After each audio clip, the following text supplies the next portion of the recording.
Violence में जो families affected है उनको rehabilitation. Ask me this question. I think so. I have told you.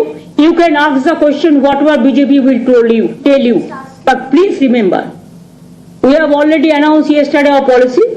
The victims we are giving 10 lakhs to each family, and the victims जिसको घर तोड़ा है, जो भी इसमें शामिल है, मैं इन्वेस्टिगेशन का पहले इसको बारे में कुछ टिप्पणी नहीं करेंगे. जो बीजेपी करते हैं उसको सेंट्रल मिनिस्टर करते हैं.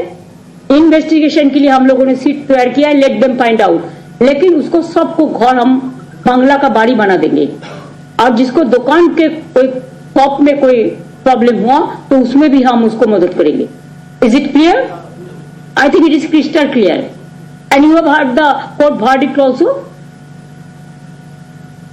Today there was a case hearing and next hearing is flipped. Until that the court stayed all this. Not stayed, court said until the next hearing. এখন যেভাবে চলছিল নতুন কিছু করা যাবে না বা এরকম ধরনের কিছু একটা দিয়েছে. If I am not wrong, আমাকে ডিটেলসটা দেখতে হবে. আমি একটা মেসেজের ভিত্তিতে বলছি, কিন্তু আপনারা খবর রাখুন, সুপ্রিম কোর্ট আজকে কিছু একটা রায় দিয়েছে. ইউনিয়ন মিনিস্টার তিনি আজকে রাজ্যপালের সাথে দেখা করেছেন. আগামীকাল রাজ্যপাল সম্ভবত যাচ্ছেন মুর্শিদাবাদ. আমি রিকোয়েস্ট করব এই মুহূর্তে সিচুয়েশন কেউ যেন আমরা গিয়ে লোকাল ছাড়া আর সিচুয়েশনকে আমরা যেন কেউ কি বলবো যে শান্তির বাতাবরণ ফিরে এসেছে, যে এখন মানুষের কাছে যেটা প্রয়োজন সেটা হচ্ছে কনফিডেন্সটা বিল্ড আপ করা. সেই কাজটা প্রশাসন করছে. তা নাহলে আমি নিজেও যেতে পারতাম. তাহলে আমি যাচ্ছি না কেন? আমি যাবো ঠিক টাইমে. এখনই আমি যাওয়া মানে তাহলে আমি গেলে অন্যরা কেন যাবে না? আইন তো cannot be discriminated between one to another. আমি অ্যাপিল করব মাননীয় রাজ্যপাল মহাশয়কে, please wait few days more. আমাদের স্টেট উইমেন কমিশনও যেতে চেয়েছিল, তাদেরও আমরা বলেছি please just wait few days more, কিছুদিন অপেক্ষা করুন, আগে ওদের মধ্যে কনফিডেন্সটা বিল্ড আপ হোক. কারণ কেউ কেউ তো বাইরে থেকে এসে অত্যাচারটা করেছে, তার মধ্যে পোশাকধারীও আছে, আমাদের নয়, তারা ভয়ও দেখাচ্ছে. আর ত্রিপুরায় হয়েছে বলুন, ত্রিপুরায় যেতে, মণিপুরে হোম মিনিস্টারকে যেতে বলুন, ত্রিপুরায় যেতে বলুন, আসামে যেতে বলুন. ত্রিপুরা তো আমাদের হাতে নেই, আসাম তো আমাদের হাতে নেই, মণিপুর তো আমাদের হাতে নেই, আর বর্ডারও আমাদের হাতে নেই. প্লিজ রিমেম্বার, আগে বর্ডারের 5 কিলোমিটার পর্যন্ত বিএসএফ এর আন্ডারে ছিল. প্রেজেন্ট হোম মিনিস্টার আইন করে 50 কিলোমিটার করে দিয়েছে. অর্থাৎ আমাদের মানুষ থাকলেও আমরা তাদের সাথে গিয়ে দেখা করতে পারি না, তারা আমাদের সাথে যোগাযোগ করতে পারে না. রাজ্য প্রশাসনের হাত থেকে কেড়ে নেওয়া হয়েছে 50 কিলোমিটার. কেন এটা হবে? এটা তো আমার যুক্তি. প্রথম দিন থেকে আমরা অপোজ করেছি এবং করে যাব. আপনারা আমাকে বলুন, এসব কোয়েশ্চেন জিজ্ঞেস করবার আগে কখনো ভেবে দেখেছেন? Earlier there was a system, বাইরে থেকে যে কেউ আসলে দেয়ার ওয়াজ এ সিস্টেম, আমাদের ওয়েস্ট বেঙ্গল পুলিশের লোক থাকতো, এন্ড তারা একটা ডেটা রাখতো, কারা আসছে, কোথা থেকে আসছে, কিভাবে আসছে, কোন কাজে আসছে. এই হোম মিনিস্টার আসার পর যে উইথড্র দ্যাট, আমাদের অফিসারদের অ্যালাউ করে না to keep the data with them to find out the details about the outsiders.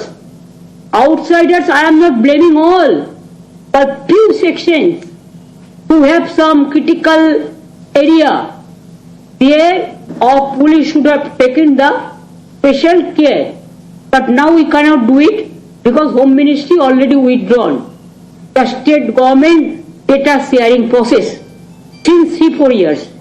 And number 2, even railway also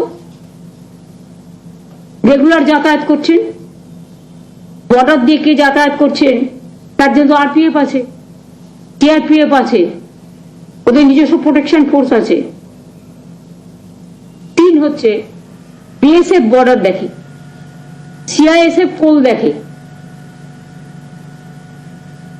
তো এর মধ্যে আমাদের জড়াচ্ছেন কেন? গরু দেখে বিএসএফ, কয়লা দেখে সিআইএসএফ। শুধু মিথ্যে কথা বলে আমাদের নামে, গার্বেজ অফ লাইজ।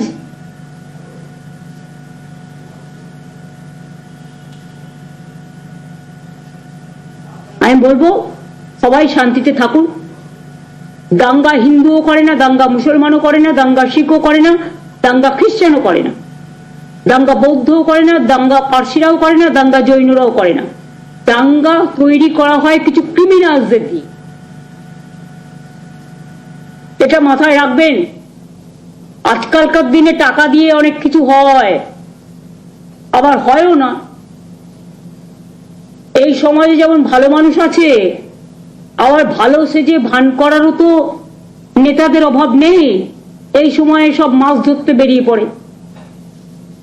যখন বর্ষা আসে, পুকুর ডুবুডুবু হয়ে যায়, জলটা যখন পেরিয়ে আসে, পুকুরের ওপর ভরে যায়, তখন মাছ ধরি যেমন আমরা, সেরকম এই সময় কোনো কোনো পলিটিক্যাল নেতা বা নেত্রী মাছ ধরতেও বেরিয়ে আসে।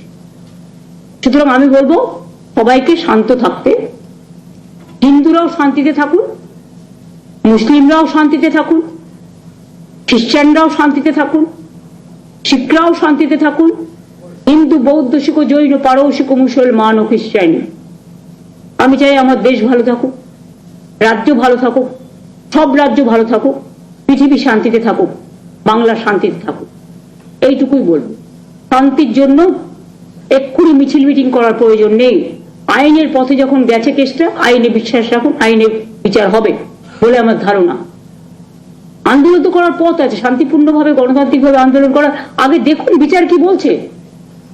যখন কেস একটা সাবজুডিস হয়ে যায়, তখন ভরসা রাখুন কোর্টের ওপরে।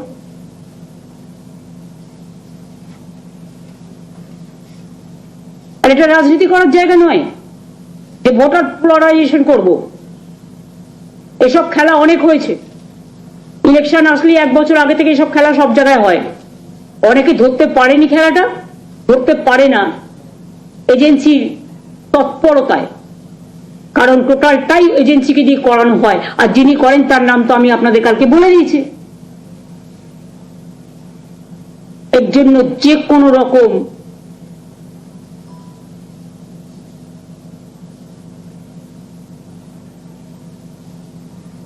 কোনো রকম মানে আমার বিরুদ্ধে যা ইচ্ছে করতে পারে। I don't care, I only dare, I care only people. মানুষকে আমি কেয়ার করি, আর কাউকে করি না। মামাটি মানুষ, যারা সাধারণ মানুষ। I am a commoner, they are also common. সুতরাং আমি মনে করি যে আপনারাও দয়া করে, কিছু কিছু টিভি চ্যানেলও আছেন আপনাদের মধ্যে একাংশ, যারা বিজেপি ফিট করে দিচ্ছে আর আপনি এখানে ফিট করছেন, সোশ্যাল নেটওয়ার্কে দিচ্ছেন। সোশ্যাল নেটওয়ার্কে সব খবর কি সত্যি? সব তথ্য কি সত্যি? আবার সব খবর মিথ্যেও নয়। কিন্তু আপনারা তো অনেক সময় বাড়াবাড়ি করে বাড়বাড়ন্ত এমন করেন। এখন তো এআই বেরিয়ে গেছে, ছদ্মবেশেও করেন, সামনাসামনিও করেন। বিজেপির টাকায় অনেকগুলো এজেন্সি আছে। সোশ্যাল মিডিয়া তো ওরা 99% দখল করে রেখে দিয়েছে। অত টাকা কে কোথায় পাবে? একটা সাধারণ মানুষের এত ক্ষমতা আছে? এ তো এজেন্সিকে দিয়ে করানো হয়। আইটি সেল আমাদেরও আছে, খুব দুর্বল, অত ক্ষমতা নেই। বিজেপির আইটি সেল সারা ভারতবর্ষ শুধু বাংলা নিয়ে পড়ে আছে। কাজে মনে রাখবেন 99% ফেক, ফেক অ্যান্ড ফেক। ফেকটাকে বাংলায় বলে ফেক, মানে ফলস, মানে ভুল, মানে জুমলা, অসত্য, garbage of lies. Is it okay? আমার মনে হয় আমার যে বলার আমি বলে দিচ্ছি। Thank you.